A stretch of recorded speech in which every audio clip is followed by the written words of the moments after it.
The missed call that changed everything. Are you too busy for the people who love you most?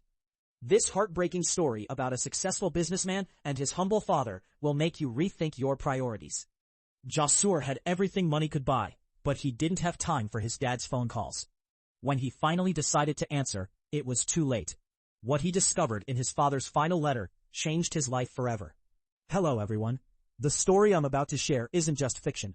It's a harsh reality happening right now, maybe even next door to you.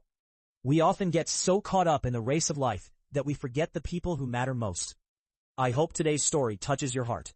If you're ready, let's begin. Jasur was sitting in a luxurious leather chair in his office in the city center, overlooking the skyline. At 35, he had achieved everything: a luxury car, a massive house, a thriving business, and respect. Every minute of his life was calculated, and every word was worth money. Suddenly, the latest model smartphone on his desk rang. The name Dad flashed on the screen.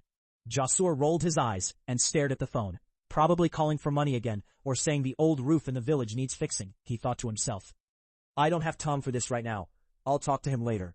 He silenced the phone and pushed it to the edge of the desk. That day, the phone rang 3 more times. Each time, Jasur replied with short, automated text messages. In a meeting. Later. Busy. A week passed.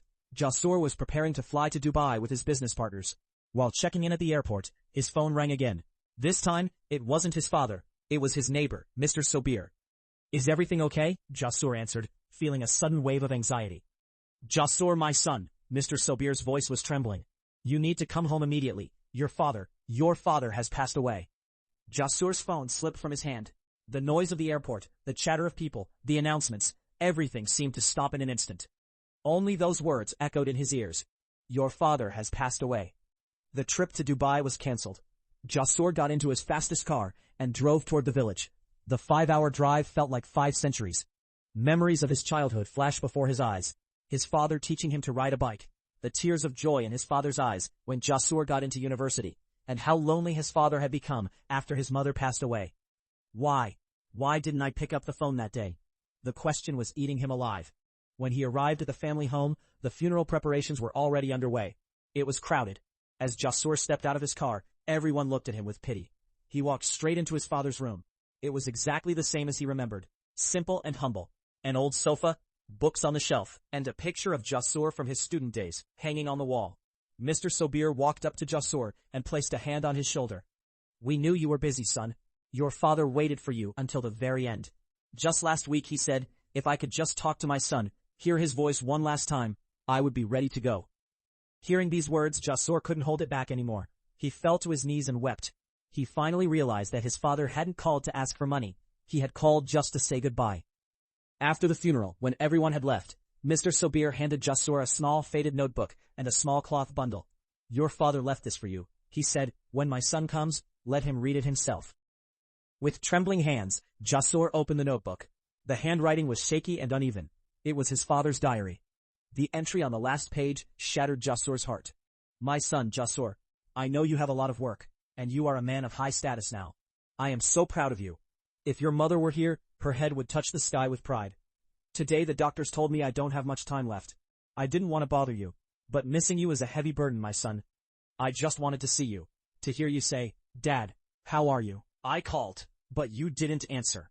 You must be busy, I understand. I am writing this not to ask for money or help. In the chest, there are your mother's gold earrings and my old watch. When you wanted to sell that watch years ago to buy me medicine, I didn't let you. I said, let my son study and become a great man. Look, you are a great man now. Now, I am leaving that watch to you. It doesn't work. It has stopped.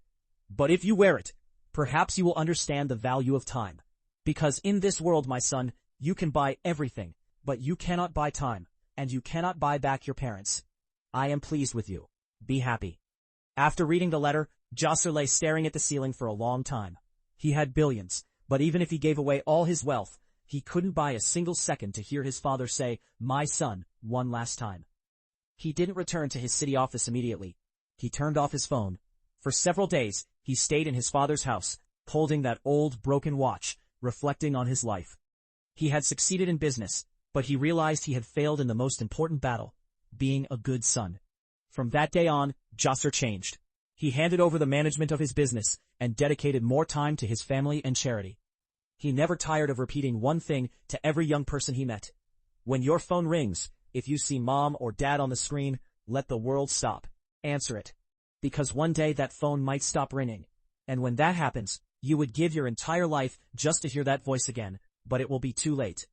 Friends, that brings us to the end of our story. Maybe right now you have a missed call from your parents on your phone, or maybe you haven't checked on them in a while. Please, pause this video right now and call them. Just say, "How are you? I love you."